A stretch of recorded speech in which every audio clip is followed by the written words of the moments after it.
In a world that never stops testing our limits, what would a Stoic do? Imagine if your boss just criticized your work in front of everyone. Your partner doesn't answer your texts. Your investment just lost half its value. What do you do? More importantly, what would a Stoic do? Join us as we talk through a 5-point plan. We call the Stoic decision framework for taking on life's challenges before tackling them. We'll apply this to real-life situations and show you how having a framework like this can help you live your life by drawing from the wisdom of Marcus Aurelius and other great Stoic philosophers. But let's start with an example, a fictionalized version of something that really happened to me. What would you do if you got a call from the doctor saying you might only have a few years left to live? It started with something seemingly trivial. My shoes didn't fit anymore. At first I thought maybe they'd shrunk, or perhaps I'd been on my feet too much that week. But when I noticed my ankles were puffy and swollen with deep impressions where my socks had been, I knew something wasn't right still. I did what many of us do. I waited, hoping it would get better on its own. 2 weeks later, my feet couldn't fit into my largest pair of shoes. That's when I finally made the appointment. The doctor took one look and ordered a battery of tests: blood work, urine analysis. The works when the results came back. He sat me down with a serious expression. "Your kidney function is very compromised," he said, showing me the lab results that demonstrated this. "You have chronic kidney disease." He went on to explain that my kidneys were functioning at less than half their normal capacity. Chronic kidney disease doesn't come with an expiration date. It could stabilize with medication and lifestyle changes, or it could progressively worsen until my kidneys failed completely. If that happened, I'd be looking at dialysis or a transplant. The timeline impossible to predict, could be years, could be decades. It was the kind of news that makes the floor drop out from under you, the kind that divides your life into before and after. But as I sat there in that sterile exam room, I turned to a Stoic approach for help. The natural reaction to such news, and the one I initially had, was to panic. I spent the first night after the diagnosis frantically Googling kidney disease statistics. I abandoned my principles, letting raw emotion take control instead of taking time to reflect and process. I jumped straight into catastrophizing. I imagined worst-case scenarios and treated them as certainties. I wallowed in self-pity, asking why me. I put aside thought about lifestyle changes and what I could do extend my future. In short, I did everything a Stoic would counsel against, letting fear override reason.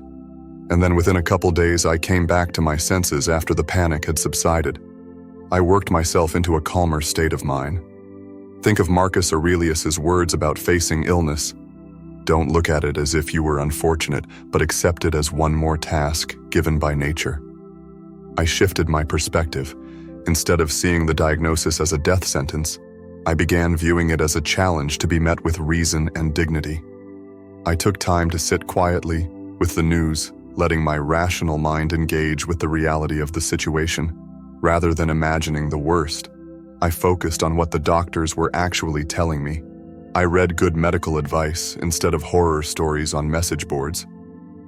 Most importantly, I remembered that while I couldn't control the disease itself, I could control my response to it. I developed a methodical approach, tracking my diet, establishing an exercise routine for my mood more than anything else. I also started the steroid regimen. My doctor prescribed a common treatment for kidney-related swelling, and it worked. I got better within a year. My body had stabilized without the swelling. I still live with the knowledge that my health could take a turn for the worse. But so far, it's been good. And the Stoic principles I'm going to outline next helped get me into a better state of mind. The points in this framework are: 1. Name the challenge. 2. Find what you can control. 3. Accept reality. 4. Define your duty. 5. Act with courage.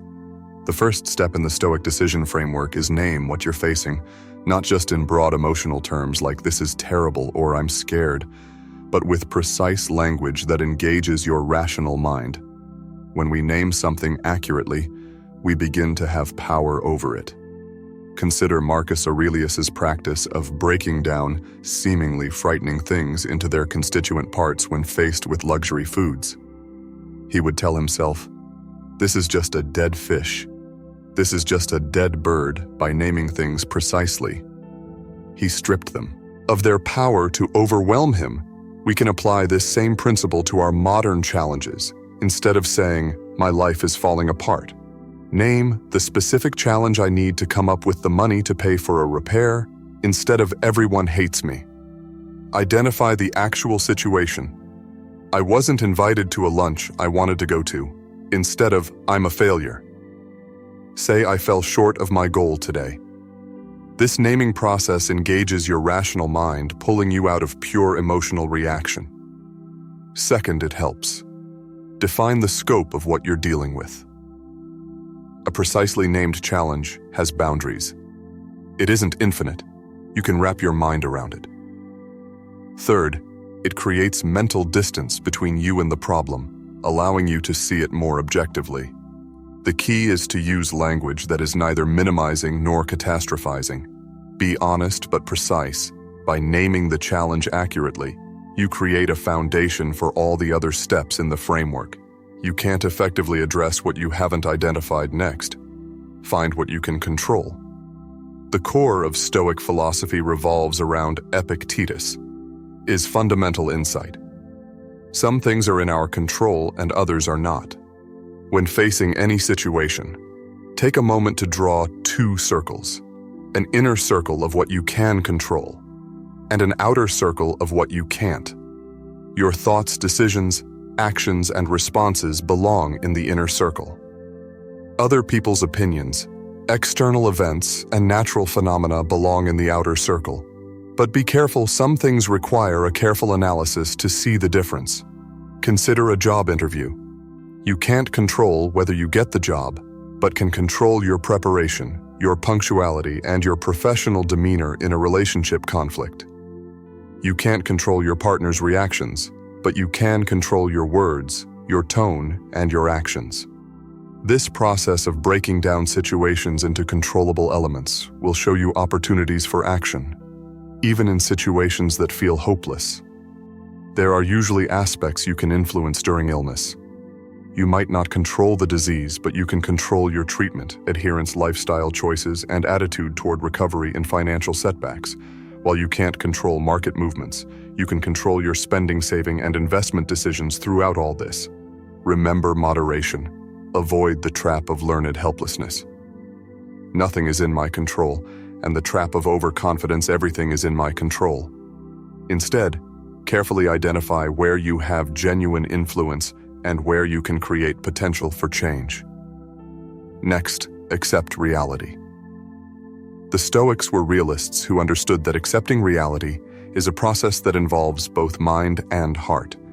As Epictetus pointed out, it's not things themselves that disturb us, but our judgments about them. This is why accepting reality begins with an honest look at our emotional response. Acceptance is about facing facts squarely. If you've lost the job, accept that it's gone. If the relationship is ended, accept that it's over.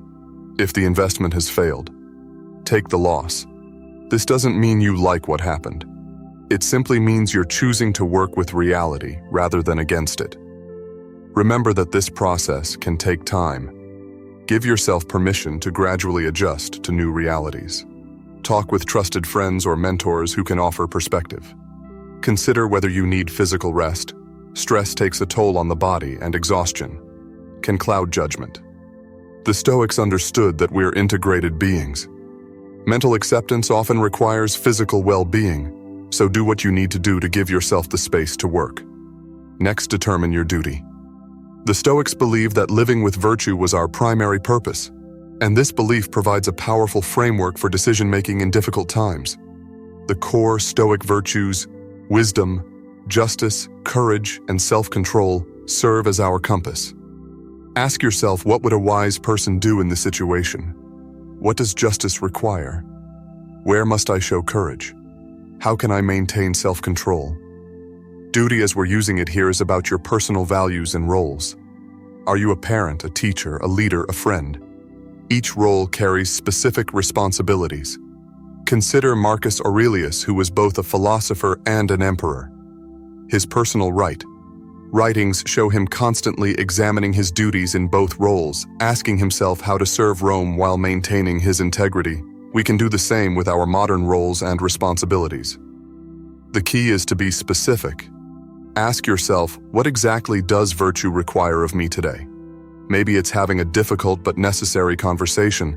Maybe it's admitting a mistake. Maybe it's persevering when you want to quit your duty. Might not be what you want to do, but it's what you know you need to do.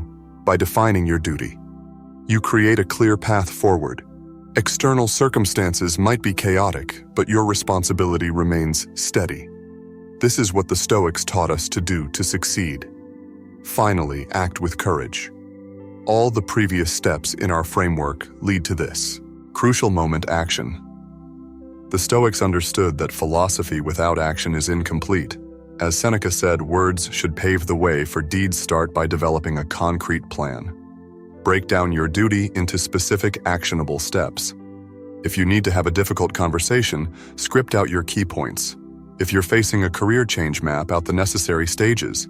If you're dealing with illness, create a detailed treatment adherence plan. Be precise about what needs to be done and in what order.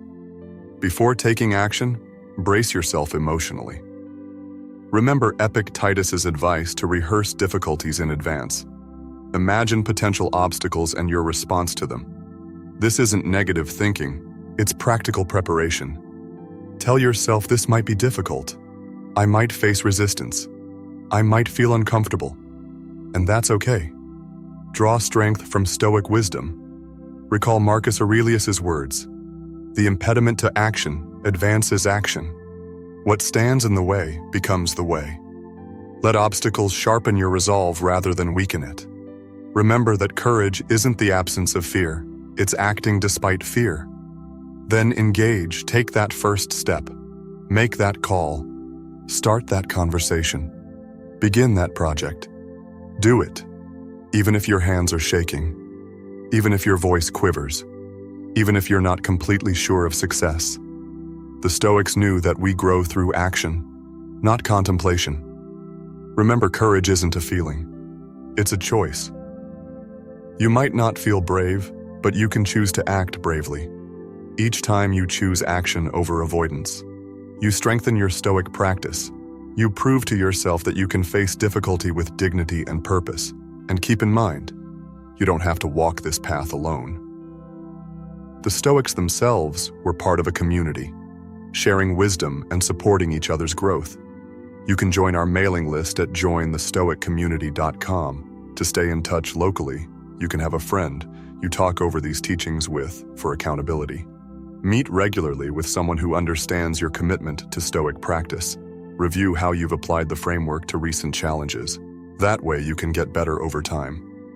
Remember, setbacks are not failures. They're opportunities for growth when you fall short of your Stoic ideals. And we all do treat it as a chance to refine your practice. Maybe you reacted emotionally before naming the challenge clearly.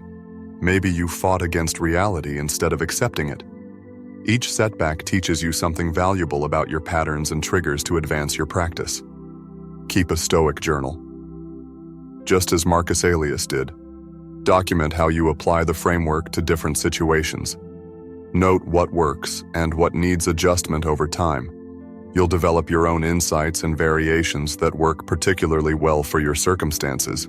Maintain a long-term vision for your Stoic practice. This isn't about perfect application of principles. It's about steady progress toward greater wisdom and resilience. Each morning, Marcus Aurelius would prepare himself for the day ahead, anticipating challenges and reminding himself of his principles. Seneca would review his actions each evening, examining where he succeeded and where he could improve. Epictetus constantly tested his students with practical scenarios, pushing them to apply Stoic principles. In real time, we can adopt similar practices.